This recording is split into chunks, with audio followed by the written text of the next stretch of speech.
tinatanong sa isip ko, bakit ba ganyan?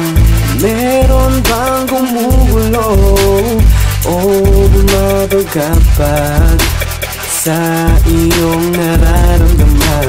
Sabihin mo ika'y kasama ko ngayon, ngunit tila wala ka sa sarili. Para bang anino lang ako sa iyong tabi. Hindi ko lang maintindihan, bakit ka ba nagkaganyan? Para bang nakalimutan mo na ang ating mga sumpaan. Pero teka, huwag mo nang masyadong mabilis. Kung mahuhulog ang loob mo sa iba, baka mintes. Hindi basta-bastang iiwan mo na lang yan ng ganyan, o kalimutan ng lahat na para bang walang nasaktan. Ang relasyon na ating pinaglalaban, bakit ba una kang sumuko? Bakit ba hindi mo pinaglaban? Kasi lagi na lang akong nakikita mong may mali. Hindi mo na naisip sa huli, ikaw ang lumandi. Hindi ko na maramdaman ang iyong pagmamahal.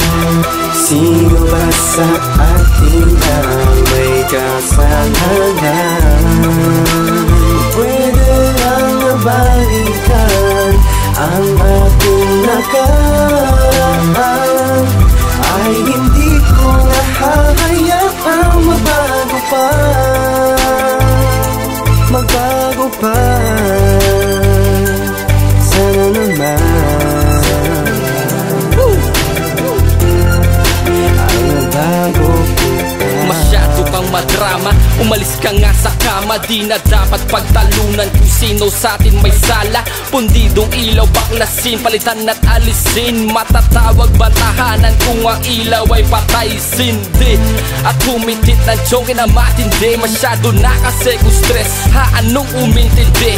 Sagad ka na, sagad na din ako. So balik quits lang to, pagod ka na, sawa ka na. Ikaw lang ba, sus paano ba ako? Diskusyon na naman, punot dulo na naman.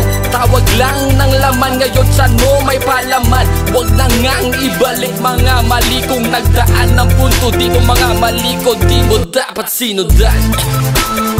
Di ko na maramdaman ang iyong pagmamahal. Sino ba sa atin ang may kasalanan?